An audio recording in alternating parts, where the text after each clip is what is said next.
আমি রিজিকের সমৃদ্ধির জন্য দোয়া চাই এবং সুপরামর্শ চাচ্ছি। ভাই ওসমান গনি, আপনার প্রতি সুপরামর্শ হলো রিজিক সমৃদ্ধ হোক, আমরা সবাই তার জন্য চেষ্টাও করব, দোয়াও করব। সেই সাথে আরেকটা কাজ আমাদের করতে হবে, তা হলো আমাদের চাহিদাগুলোকে সীমিত করার চেষ্টা করতে হবে, চাওয়াগুলোকে সংক্ষেপ করার চেষ্টা করতে হবে। একজন মুসলমান দুনিয়াটা যেহেতু তার জন্য তেমন গুরুত্বপূর্ণ না আখিরাতের তুলনায়, সেজন্য দুনিয়াতে আমি খেয়ে পরে কোনো মতে বাঁচার ব্যবস্থা হয় কিনা, জান বাঁচার মতো ব্যবস্থা হয় কিনা, এই চেষ্টা করতে হবে। আমাদের নবী করিম সাল্লাল্লাহু আলাইহি সাল্লামের বাসায়, তার ঘরে মাসকে মাস অতিবাহিত হয়েছে, শুধু শুকনা খেজুর আছে, কিচ্ছু নাই, চাল ডাল গোশ কিচ্ছু নেই, মাসকে মাস। আপনি বা আমরা নিশ্চয়ই এর চাইতে বেশি অভাবী না, কিন্তু নবী করিম সাল্লাল্লাহু আলাইহি সাল্লাম কোনদিন তার অভাবের ব্যাপারে কারো কাছে অভিযোগ করেন নাই। তার মানে ওইটা তিনি মেনে নিয়েছেন যে আল্লাহ তাআলা আমাকে কি অবস্থা রাখছে, আলহামদুলিল্লাহ। তরকারি নাই, লবণ দিয়ে ভাত খাবো, কাঁচামরিচ দিয়ে খাবো।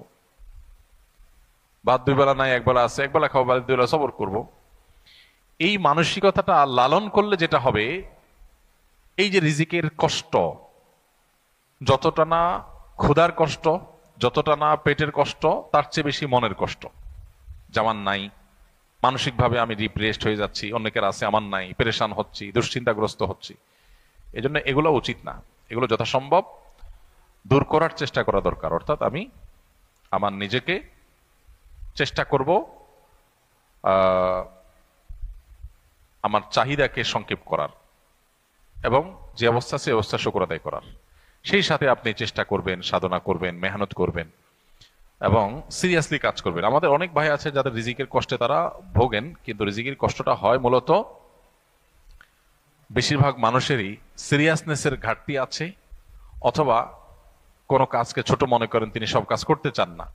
মন মানসিকতা যদি এভাবে করেন যে আমি যে কোনো হালাল উপার্জনের মাধ্যম পাই সেটা আমি করবো ইনশাআল্লাহ, এক জায়গায় একটা কাজ করছি, সব বেটে বলে হচ্ছে না, সব মন মতে হচ্ছে না, এটাই দুনিয়া, এটা জান্নাত না, এখানে সব মন মতে হবে না।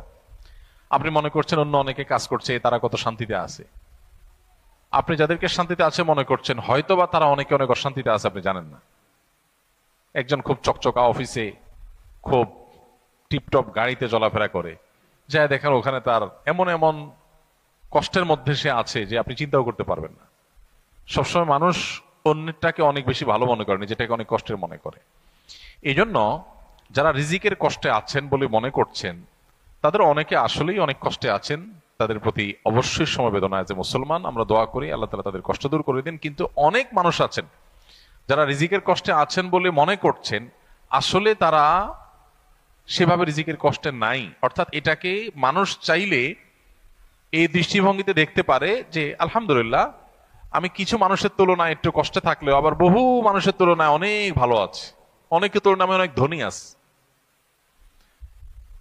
যেমন মিডল ইস্টের লোকজন, তারা বেশিরভাগ মানুষই বোতলের পানি খায় অভ্যাস, ছোট ছোট বোতলের পানি খায়।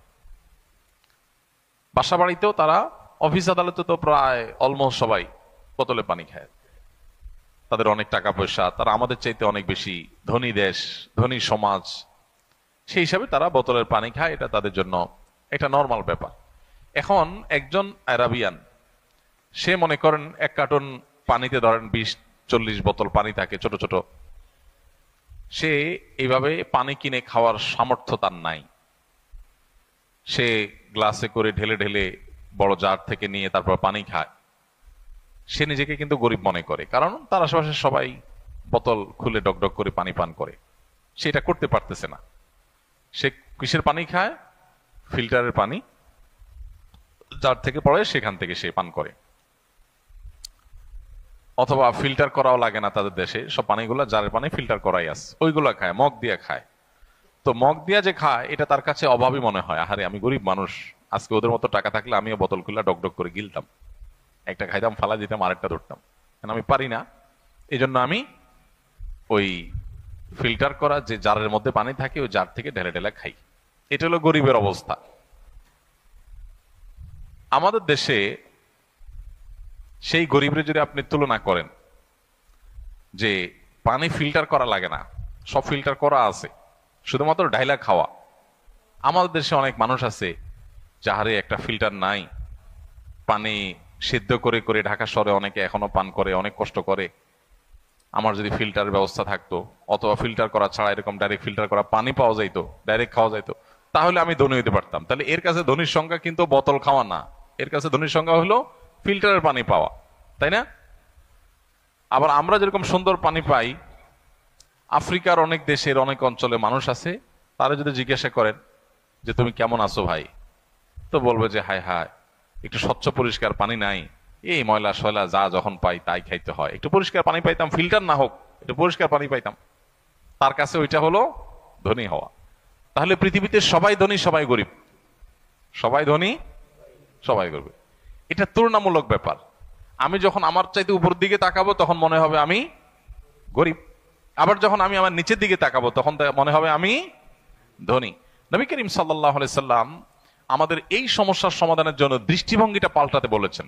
অর্থাৎ তিনি বলেছেন যে তোমরা দুনিয়ার ক্ষেত্রে তোমাদের চাইতে যারা উপরে আছে তাদের দিকে না চেয়ে যারা তোমাদের চাইতে নিচে আছে, কষ্টে আছে, তাদের দিকে তাকাও। তাদের দিকে তাকালে তোমার কাছে মনে হবে আলহামদুলিল্লাহ আমি তো অনেক ধনী, আমি তো ময়লা পানি খাওয়া লাগে না, আমি তো আলহামদুলিল্লাহ স্বচ্ছ পানি পাই, একটু ফিল্টার করে খাইতে পারি। তো এই দৃষ্টিভঙ্গিটা আমাদের দুনিয়ার ক্ষেত্রে লালন করতে হবে। দিনের ক্ষেত্রে, আমলের ক্ষেত্রে হলো উল্টা। সেক্ষেত্রে হলো আমি আমার চাইতে যারা উপরে আছে তাদের দিকে তাকাবো, তখন মনে হবে আমি আর কি এমন আমল করলাম, আমি আর কি এমন ভালো কাজ করলাম। তো আল্লাহ তাআলা আমাদের এই দৃষ্টিভঙ্গিকে পরিবর্তন করার তৌফিক দান করুন। আমরা যারা কষ্টে আছি, অভাবে আছি, তারা মনে কষ্ট নেব না, তারা ভুল বুঝবো না যে হুজুর আমরা কষ্টের কথা বললে আপনি ওয়াজ শুনাই দেন কেন, পারলে একটু আসুনা ফাউন্ডেশন থেকে টাকা এনে দিয়ে দিবেন, টাকা না দিয়ে আপনি ওয়াজ শুনাই দেন কেন। ভাই, টাকা আসুনা ফাউন্ডেশনের টাকা এভাবে দিতে পারবো কি পারবো না সেটা তো ভিন্ন আলাপ, কিন্তু টাকার চাইতে বড় সলিউশন হলো এই মানসিকতার পরিবর্তন। এটা হলো আসল ট্রিটমেন্ট, স্থায়ী ট্রিটমেন্ট। টাকা আজকে দিলাম আপনাকে আমি বা অন্য কেউ দিল, আপনার সমাধান হলো সমাধান, আবার সমস্যা আসবে, আবার সমস্যা হবে। মানসিকতা যদি পরিবর্তন করে নেন দেখবেন যে আপনার ট্রিটমেন্ট নিজেরটা নিজে করতে পারবে। বেশিরভাগ ক্ষেত্রেই মানসিকতা পরিবর্তন করে আমাদের অভাবে আসি যে এই মানসিকতাই দূর করা সম্ভব। আমি অভাবে নাই, আমি অভাবে নাই আলহামদুলিল্লাহ, বহু মানুষের তুলনায় আমি ভালো আছি আল্লাহ শুকর। তাহলে আপনার মানসিকভাবে যে কষ্টটা এটাই দূর হয়ে যাবে। বাকি কষ্ট যেটা আছে সেটা দূরের জন্য সিরিয়াসনেস, আল্লাহর কাছে দোয়া, সঠিকভাবে চেষ্টা করা, হ্যাঁ, বুঝে শুনে পা ফেলা, বুদ্ধিমান অভিজ্ঞতার সাথে পরামর্শ করে করে ইনিশিয়েটিভ গুলো নেওয়া, ইনশাআল্লাহ এগুলোর মাধ্যমে বেশিরভাগ দারিদ্র্যের মোকাবেলা করা সম্ভব ইনশাআল্লাহ। আমরা দোয়া করি আমাদের এই ভাইয়ের জন্য, ভাই ওসমান গনির জন্য, আল্লাহ তাআলা তাকে হালাল রিজিকের, বরকতময় রিজিকের ব্যবস্থা করে দিন। আর অনেক ভাই অনেক কষ্টে আছেন রিজিকের, আল্লাহ তাআলা সবার জন্য ব্যবস্থা করে দিন। আমি একজন আমেরিকান প্রবাসী, রিয়েল এস্টেট বিজনেসে জড়িত। মাঝে মধ্যে বাড়ির ব্যবসার প্রয়োজনে কিছু টাকা জুইস কোম্পানি থেকে ব্যবসার উপর নেওয়া হয়। মাঝে মধ্যে আমার ব্যবসা হতেও অন্য কোম্পানিকে ব্যবসার উপরে অর্থ লগ্নি করে থাকি। এটা কতটুকু শরিয়া ভিত্তিক, অথবা না হলে কোনো উপায় অবলম্বন করব দয়া করে জানাবেন।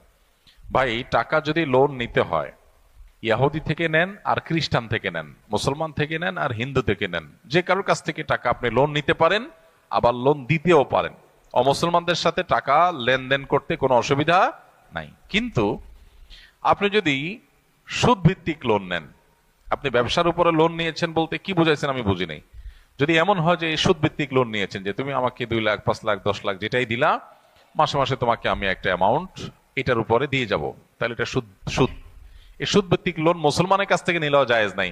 এমনকি যদি মসজিদের ইমাম সাহেব আপনাকে সুদী লোন দেয়, যেহেতু ইমাম সাহেব দিছে সেজন্য এটা কি হবে না, হালাল হবে না। আর ব্যবসার ভিত্তিতে লোন যদি আপনাকে ইহুদিও দেয়, সেটা আপনার জন্য হালাল। তাহলে কে দিয়েছে সেটা দেখার বিষয় না, কিসের ভিত্তিতে দিয়েছে সেটা দেখার বিষয়।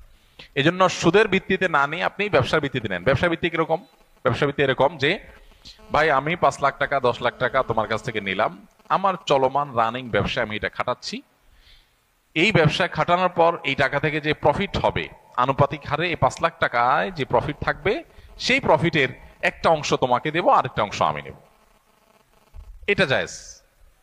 50-50, 60-40, 70-30, যেই কোনো পার্সেন্টেজে উভয় একমত হবেন, সেটা যায়। শরীয়ত শুধু স্বাধীনতা দিয়ে রেখেছে এখানে, পরিপূর্ণ ব্যক্তির স্বাধীনতা আছে যে পার্সেন্টেজ দুইজন মিলে ঠিক করবেন। এখন সেই ইহুদি যদি বলে ঠিক আছে ভাই, তুমি আমাকে 70% দিয়ে দিতে হবে প্রফিটের, ওকে ফাইন, আর লস হলে তোমাকে সেটাও নিতে হবে, কিন্তু আমি লস হলে আনুপাতিক হারে তোমার টাকা থেকে সেটা মাইনাস যাবে, যেটা থাকবে সেটা তুমি পাবা।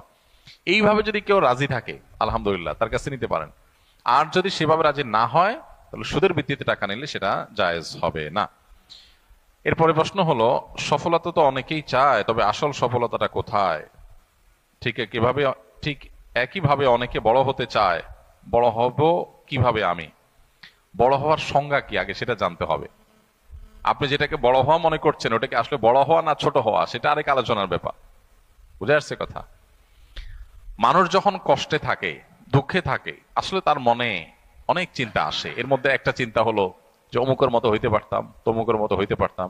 এই কারোর মতে হইতে চাওয়া, কারোর মতো হইতে চাওয়া, এটা হলো মানসিক বৈকল্য বেশিরভাগ ক্ষেত্রে। আমি সব ক্ষেত্রে বলছি না, বিশেষ করে পার্থিব ক্ষেত্রে কারোর মতো হইতে পারা, যে অমুকের মতো হইলাম, অমুকের সমান হলাম, অমুকের মতো টাকার মালিক হলাম, এই যে মেন্টালিটি, এই মেন্টালিটি গুলো বেশিরভাগ ক্ষেত্রে মানসিক বৈকল্য থেকে আসে। এই জায়গা থেকে আমাদের বেরিয়ে আসার চেষ্টা করতে হবে। আর প্রকৃত সফলতা তো হলো ইমানদার যখন আল্লাহ তাআলার সন্তুষ্টি লাভ করে দুনিয়া থেকে যেতে পারবে, জান্নাতি ঘোষণা পাবে। আল্লাহ তাআলা বলেছেন, ফামান যুহজিহা আনিন নারি ওয়া উদখিলাল জান্নাতা ফাকাদ ফাজ, যে ব্যক্তি জাহান্নাম থেকে মুক্ত ঘোষণা হয়ে যাবে, জান্নাতে যাওয়ার ঘোষণা পেয়ে যাবে, সে সফল হয়ে যাবে। অতএব আসল সফল হলো সে ব্যক্তি, যে ব্যক্তি এই ঘোষণা পেয়ে যাবে আল্লাহর তরফ থেকে। নির্বাচন কমিশন বলছে অনেক নারী ফেস ঢাকতে চান বলে জাতীয় পরিচয়পত্রে তারা ছবি তুলছেন না, এবং তাদের সংখ্যাটা বেশ বড়। প্রশ্ন হলো, তাদের দাবি কি যৌক্তিক নয়? ভাই, এই নিউজটি আমারও চোখে পড়েছে। অনেক মহিলা, লক্ষ লক্ষ মহিলা সারা দেশে, যারা ফেস ঢেকে থাকেন, তাদের মুখাবয়ব পরপুরুষের সামনে প্রদর্শন করেন না পর্দার বিধান রক্ষার খাতিরে। এখন তারা যদি কেউ বলেন যে আমরা জাতীয় পরিচয়পত্র এনআইডি এটা করতে চাই, কিন্তু আমাদের ফেস দেখাতে চাই না, তাহলে এখন তাদেরকে যেটা করা হচ্ছে, আমি যতটুকু জানি, তাদেরকে বলা হচ্ছে ঠিক আছে, না ফেস না দেখাইলে আপনার এনআইডি হবে না। এনআইডি না হওয়ার কারণে তিনি ভোট দিতে পারবেন না। এনআইডি না হওয়ার কারণে তিনি সরকারি অনেক সার্ভিস থেকে বঞ্চিত হবেন, অনেক কাজ তিনি করতে পারবেন না, জমি জমা, দলিল প্রমাণ, অনেক কিছুতে তিনি ঝামেলায় পড়বেন। তো এই যে একটা ব্যাপার, এই ব্যাপারটা নিয়ে আমার মনে হয় না আমাদের সমাজে যারা সুশীল দাবি করেন তারা পজিটিভলি কখনো ভাবেন। অথচ চিত্রটা যদি উল্টা হতো, আমরা সে আলাপ পরে আসতেছি যে এটা দাবিটা যৌক্তিক না অযৌক্তিক, এই বোনদের, আমাদের এই মহিলাদের। এখানে যদি চিত্রটা উল্টা হতো যে অন্য কোন সংখ্যালঘু, অন্য কোন ধর্মের মানুষ যারা সংখ্যায় কম এদেশে, তাদের কারোর ধর্মীয় কারণে তারা ছবি তুলতে চাচ্ছেন না, তাদের ধর্মের নিষেধ, এই জায়গা থেকে তারা এটা করতে চাচ্ছেন না, এরকম যদি হতো, তাহলে সেক্ষেত্রে কি হতো? সেক্ষেত্রে আমাদের সুশীলরা দেখা যেত এটা সপক্ষে বিরাট বড় আন্দোলন তারা গড়ে তুলতেন, যে ধর্মীয় অধিকার রক্ষা করতে হবে সংখ্যালঘুদের, অতএব তাদের অধিকার রক্ষা করার জন্য তাদের জন্য ছবি ছাড়া এনআইডি করার সিস্টেম চালু করা হোক, হ্যাঁ, এরকম ব্যবস্থা রাখা হোক যে তারাও যেন বঞ্চিত না হয়। তিনি তার ধর্ম পালন করতে চাইবেন, সেটা সেই চাওয়া পূরণ করা উচিত, এটা তার সাংবিধানিক অধিকার। এখন আপনি তাকে বলবেন, হয় তুমি এনআইডি কার্ডের ছবি তোলো, এনআইডি কার্ড নাও, আনলে তোমার ধর্ম চর্চা ছাড়ো, তো আপনি এটা করতে পারেন না। এই অধিকারের কথাটা সেখানে উঠতো, কিন্তু এখন উল্টা তারা মাসআলা বলতেছে, মাসআলা যেখানে আলেমদের বলার কথা, এখন তারা মাসআলা বলতেছে, বলে যে না, এনআইডি কার্ডের জন্য ছবি তোলা তো জায়েজ আছে, আপনারা কেন ঝামেলা করেন? ওনারা এখন মুফতি হয়ে গেছেন। যারা এখানে মাসআলা দিতে আসছেন, ওনারা আসলে মাসআলা দিতে আসেন নাই, ওনারা মূলত মুসলিম নারীর ধর্মীয় অধিকার, এটা থেকে তাদেরকে বঞ্চিত করতে আসছেন। এই মানুষগুলাই সুশীল সাজেন, এটা হলো সবচেয়ে দুঃখজনক বিষয়। লক্ষ লক্ষ নারী, লক্ষ লক্ষ নারী এদেশে, তারা তাদের ফেস ঢাকেন, পরপুরুষের সামনে ফেস দেখান না। একটা রাষ্ট্রের লক্ষ লক্ষ মানুষ, অগণিত মানুষ, বিপুল সংখ্যক মানুষ, তারা তাদের ধর্মীয় চিন্তাধারা থেকে, ধর্মীয় বিশ্বাস থেকে যে কাজটি করেন, সেটাকে রেসপেক্ট দেখানো রাষ্ট্রের কর্তব্য। যদি সেটা রাষ্ট্র না করে তাহলে তাদের ধর্মীয় অধিকার, ধর্মীয় স্বাধীনতা, তাদের ধর্মীয় যে সংস্কৃতি আছে সেটার প্রতি শ্রদ্ধা দেখানো হলো না। এটা ভিন্ন আলাপ যে তাদের এটা কি বাড়াবাড়ি নাকি এটা শরিয়া। এটা কিন্তু কালচার হিসাবে আপনি দেখেন, সংস্কৃতি। এদেশের অনেক লক্ষ লক্ষ মেয়েরা তারা যুগ যুগ ধরে এই সংস্কৃতি ধারণ করে আসছেন, তারা ফেস ঢাকেন, পরপুরুষ সামনে ফেস দেখান না। তো এই সংস্কৃতিটাতে এই মাটির মানুষ ধারণ করছেন যুগ যুগ ধরে, সেটার প্রতি রেসপেক্ট দেখানো আপনার কর্তব্য। পৃথিবীর অন্যান্য উন্নত দেশে জনগণের চাওয়াকে এত রেসপেক্ট করা হয়, এত গুরুত্ব দেওয়া হয় যে জনগণের বিপুল সংখ্যকের কোনো চাওয়ার বিপরীতে কখনো কোনো আইন, কোনো সিস্টেম তারা হতে দেয় না। তো আমি আশা করব এখানে যে সমস্ত বোনরা তারা ফেস ঢাকতে চান তাদেরকে সে অধিকার দেওয়া উচিত, এবং তাদের আইডেন্টিটি যদি কোথাও নিরূপণ করা কঠিন হয় তাহলে সেক্ষেত্রে বায়োমেট্রিক পদ্ধতি থাকবে, আরো বহু পদ্ধতিতে তাদের আইডেন্টিটি যাচাই করা যেতে পারে, সে অপশন থাকা উচিত। এটা তো দূরের কথা, আমাদের অনেক বোনরা আছেন আমি জানি যে বিভিন্ন জায়গায় তাদের ছবি তোলার জন্য একজন পুরুষ লোক বসায় দেওয়া হয় এবং বাধ্য করা হয় একজন পুরুষ লোকের সামনে তাকে ছবি তুলতে হবে। এটা কিভাবে গ্রহণযোগ্য হতে পারে? যদি কোনো নারী ছবি তুলতে রাজিও হন আর তিনি পরপুরুষের সামনে নিজের ফেস দেখাতে রাজি না, তাহলে একজন মহিলা অফিসার দিয়ে, একজন মহিলা আপনার মানুষ দিয়ে ওই মহিলার ছবি তোলানো উচিত। এতটুকু রেসপেক্ট যদি মানুষের ধর্মীয় কার্যক্রমের প্রতি না থাকে তাহলে এটা আমাদের জন্য লজ্জা জাতি হিসাবে, এর চেয়ে বড় কিছু নাই, এর চেয়ে বলার কিছু নাই। দুর্ভাগ্যজনক যে অনেক জায়গাতেই এই সংবাদগুলো আমরা শুনতে পাচ্ছি যে অনেক মেয়েরা তারা ছবি তুলতে রাজি কিন্তু পরপুরুষের সামনে তুলবেন না, কিন্তু তাদেরকে বাধ্য করা হয়, এছাড়া অপশন নাই। তো এটা অবশ্যই অগ্রহণযোগ্য, এগুলোর বিরুদ্ধে আমাদের কথা বলা উচিত এবং দীর্ঘদিন পর্যন্ত দিনই চর্চা করাটা এদেশে নানাভাবে একরকমের অপরাধের মতো এটাকে দেখা হয়েছে, একটা বিমাতাসুলভ আচরণ করা হয়েছে। এই আচরণ যদি চলতে থাকে তাহলে সমাজের বিপুল সংখ্যক মানুষকে আপনি যদি আপন করতে না পারেন বা তাদের হতে না পারেন, তাদের আবেগ অনুভূতি এবং ধর্মকে যদি আপনি রেসপেক্ট করতে না পারেন তাহলে কিভাবে একটা রাষ্ট্রকে আপনি এগিয়ে নিয়ে যেতে পারবেন? এটা কোনোদিনই সম্ভব না।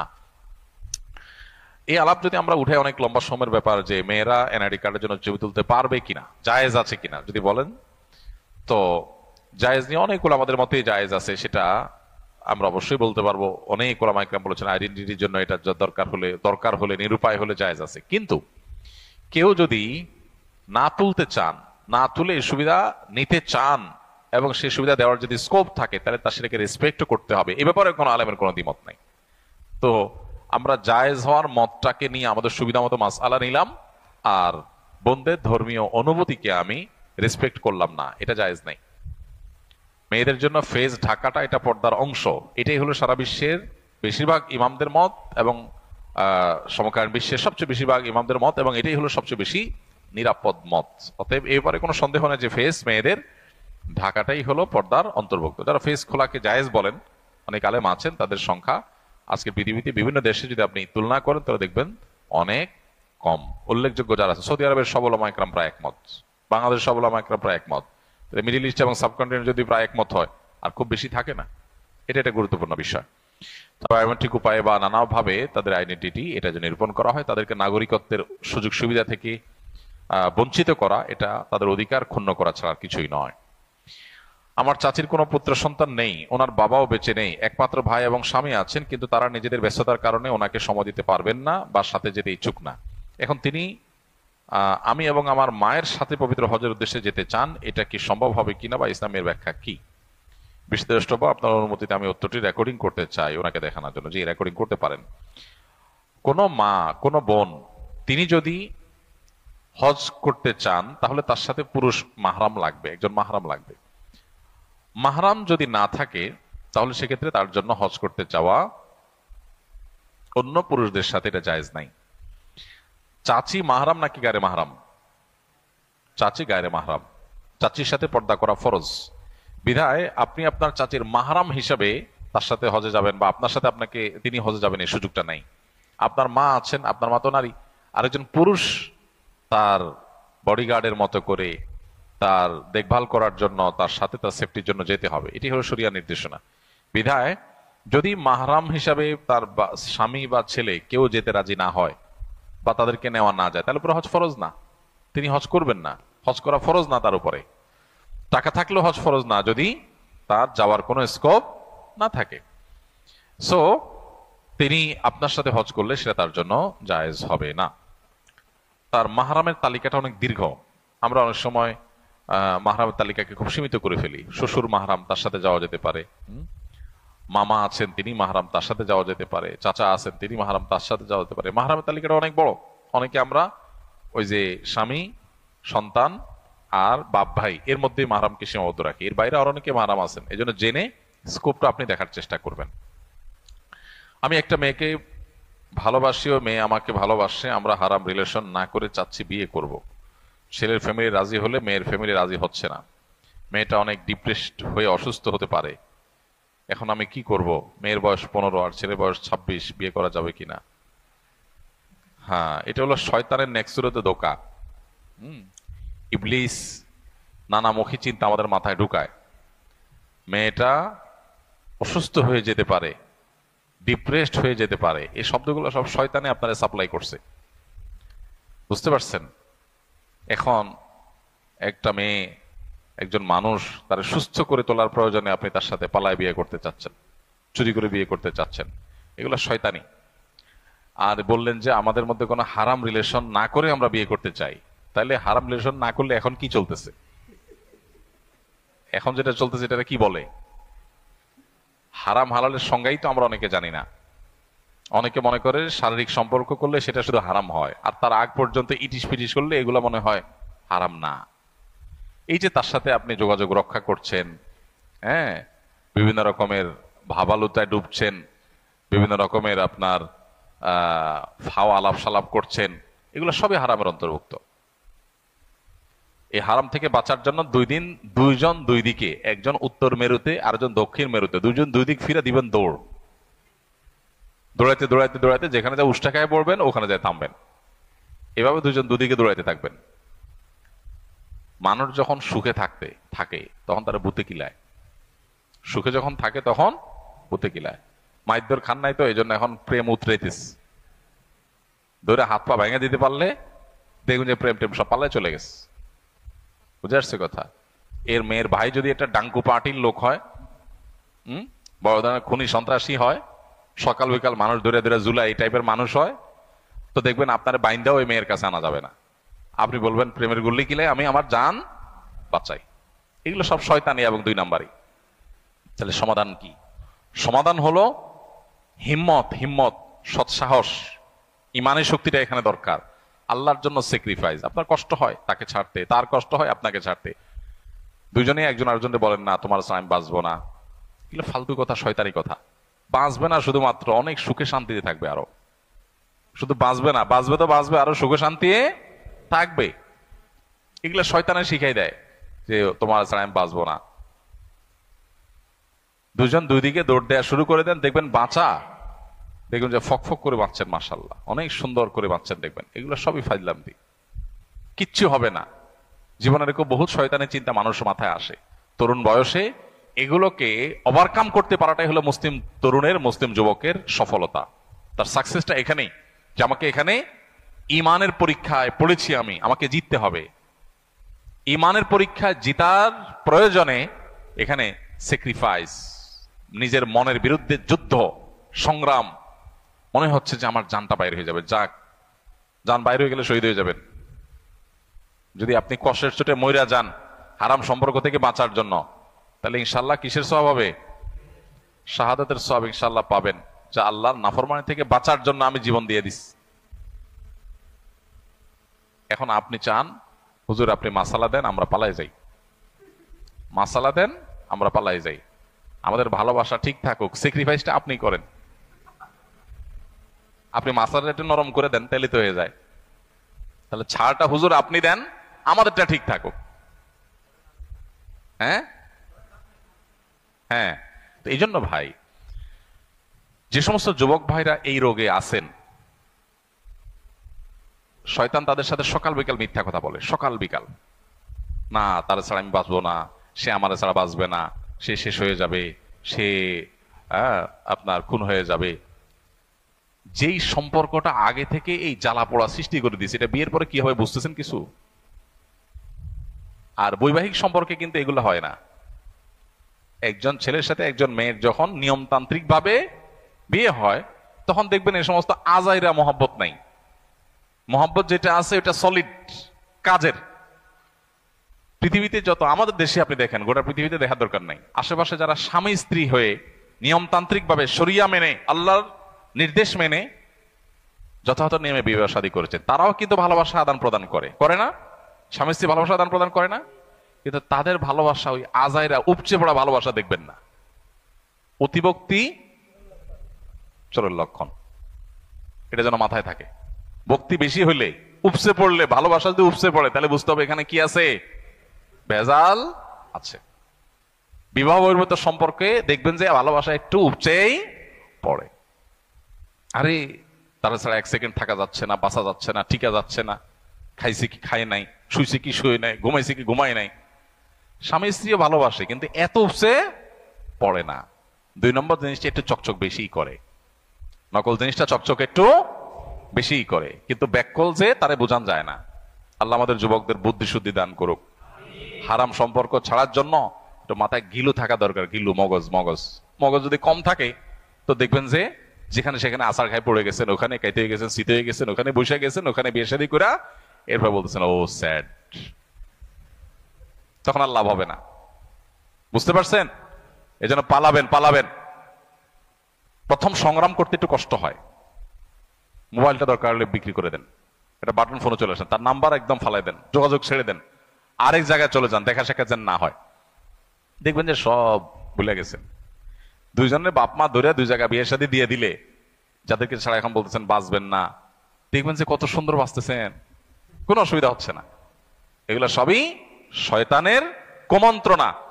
বুদ্ধিমান যুবকরা এগুলোকে জয় করতে পারে, আর কুবুদ্ধিয়া যাদের মাথায় শয়তান দেয়, ওরা প্রেমরে জয় করতে আসে, বলে যে সব চলে যায়, যাক, মা বাপ নারাজ, আল্লাহ নারাজ, হারামে ঢুকলাম, সমাজ থেকে আমি বিচ্ছিন্ন হয়ে গেলাম, চাকরি চলে গেল, পড়ালেখা শেষ হয়ে গেল, সব ডুবে গেল, প্রেমকে জিতাইতে হবে, প্রেমের জয় হোক। এগুলো সব হলো শয়তানের কুমন্ত্রণা। একটা সময় সবাই বুঝে, কিন্তু তখন আর পিছনে আসার সুযোগ থাকে না। এজন্য হারাম সম্পর্ক কখনো আরাম আনে না। হারাম সম্পর্ক হলো চুলকানির মতো। চুলকানি বুঝেন? চুলকাইতে আরাম লাগে কি লাগে না? হেভি লাগে। এখন যখন লাগে আরাম, চুলকাইতে মজাই লাগে, দিছেন চুলকাইতে, একদম ভালো করে চুলকায় নিছেন, এরপর কি হবে? জ্বালা পড়া শুরু হবে কি হবে না? তখন এবার মনে হবে ও স্যাড, কি করলাম, এ তো রক্ত বাইর করে ফেলছে চুলকাতে। তো যারা বেকুব সেকুব আছে, ওরা দেখবেন জোরে সোরে চুলকাতে থাকে। আর যে বুদ্ধিমান আছে, সে জানে চুলকাইতে আরাম হইলে কি হয়েছে, পরে জ্বালা আছে, এই জন্য বেশি চুলকে না করে একটু ডলে থামাই রেখে দাও, শেষ। এই জন্য এই আবেগগুলোকে কন্ট্রোল করে ফেলে বুদ্ধিমান মানুষ। আর যার বুদ্ধিশুদ্ধি নাই, ও বলে দে চুলকাতে থাক, মজাই তো লাগতেছে, কিন্তু এরপরে যে ডুববে এটা সে বুঝে না। যত হারাম রিলেশন সারা পৃথিবীতে হয়েছে, যত হারাম রিলেশন, আপনি সারা পৃথিবীর জরিপ করা কঠিন হবে। আপনার আশপাশে আপনি জরিপ করেন, এক ছেলে নিয়মতান্ত্রিক ভাবে বিবাহ করেছে, আরেকজন হারাম রিলেশন করেছে, এইভাবে আপনি জরিপ চালান, আপনি দেখবেন বৈবাহিক সম্পর্কগুলো যতটা টিকে, টেকসই হয়, ভালোবাসা থাকে, ওই তথাকথিত ভালোবাসা উতরায় পড়ে যেগুলোতে, ওগুলো দেখবেন এর অর্ধেকও টিকে না। ওই যে 2 নম্বর জিনিস তো নকল, তো ওটা টিকবে না।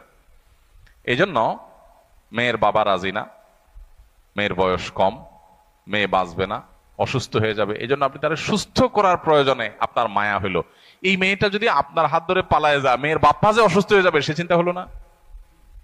যদি আপনি এত মানব দরদি মানুষই হন, তো মেয়েটার জন্য এত দরদ উপসে পড়তেছে, মেয়েটার মা বাবার জন্য এটা মায়া হলো না? তাহলে বোঝা গেল ডাল মে কুছ নেহি পুরা কালা হ্যায়, কুছ নেহি পুরা হি কালা হ্যায়। আল্লাহ আমাদের যুবকদেরকে হারাম থেকে বেঁচে থাকার তৌফিক দান করুন। আমার মা মোসাম্মদ তাহমিনা নাসরিন, পিতার মৃত্যু নুরুল ইসলাম, মাতা আসিয়া বেগম বিগত 3 মাস যাবত অসুস্থ, 2 মাস হসপিটালে ভর্তি। ডাক্তাররা তাদের সর্বোচ্চ চেষ্টা করেও কোনো রোগ ভালো করে ধরতে পারছেন না।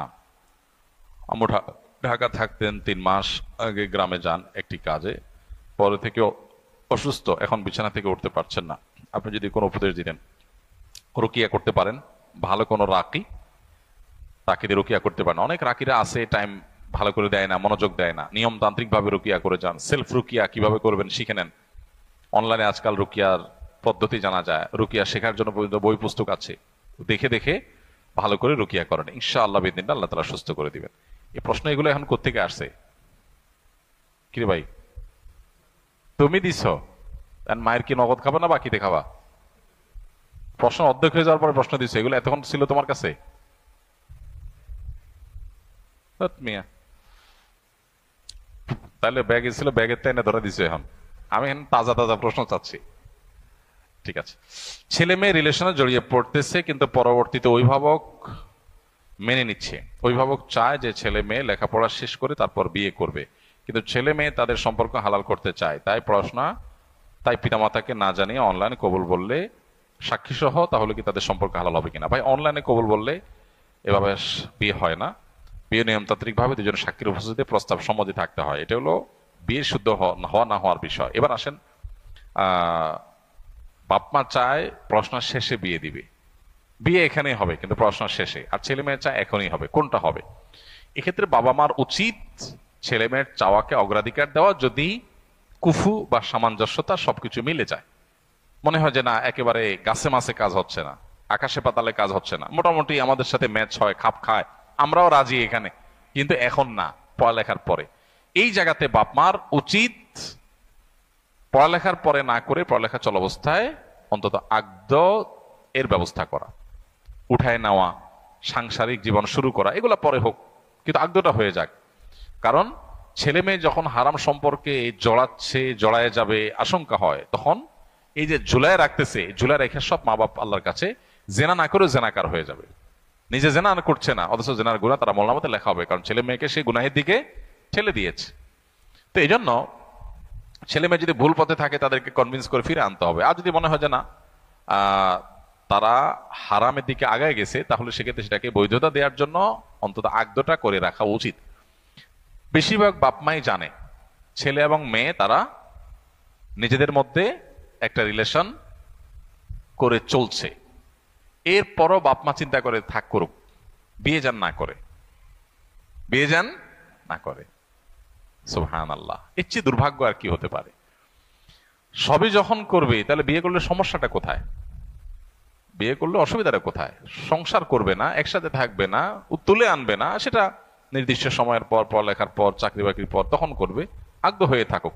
আগদ হয়ে থাকলে বাপ মা যদি একটু ছাড় দেন, হাজার হাজার অবৈধ সম্পর্ক বৈধ হয়ে যেতে পারে, হাজার হাজার ছেলেরা হারাম থেকে বাঁচতে পারে। এখন ছেলে যদি বাপ মাকে বুঝাইতে না পারে, ব্যালেন্স করতে না পারে, তাহলে কি করবে? ওই যে আগেরটার উত্তর, তাহলে দুই দিকে দৌড় দিবে, দুই দিকে দুজন দৌড় দিবে। এখন নিজেরটা ঠিক রেখা বলবেন যে বাপ মানে কিভাবে বোঝানো যায়, বাপ মা রাজি না, তাহলে আমরা করতে পারি কি না, তাহলে মাসালা কি করা যায়, সে অসুস্থ হয়ে যাবে, এসব নাটক করা হয় নিজের চাহিদাটা পূরণ করার জন্য। নিজের নফসের চাহিদা পূরণ করার নাম দিন না। দিন হলো আল্লাহর নির্দেশ পালনার্থে যদি কাউকে ছাড়া লাগে ছাড়বো, এর নাম স্যাক্রিফাইস। এর জন্য আপনি জান্নাত পাবেন। জান্নাত কি জন্য দিবে আল্লাহ তাআলা? দুনিয়াতে সব 16 আনা ঠিক রাখছেন, রেখে আল্লাহরে বলবেন আল্লাহ জান্নাত দেন, কোন মুখে বলবেন? আল্লাহর জন্য স্যাক্রিফাইস তো করতে হবে। আল্লাহ আমাদের যুবকদেরকে ইমানের শক্তি দান করুন। যারা দেখে এখন মনে হচ্ছে যে এর নিয়ে সংসার করলে না আমার জীবনে শুধু ফুল ফুটবে সকাল বিকাল, হইতে পারে মায়ের পড়বে সকাল বিকাল, হইতে পারে। এগুলো যৌবনের ভ্রম, এগুলো যৌবনের পাগলামি, একটা বয়সের ভ্রম। এগুলাকে ওভারকাম করতে পারে বুদ্ধিমান যুবকরা, বুদ্ধিমান তরুণেরা।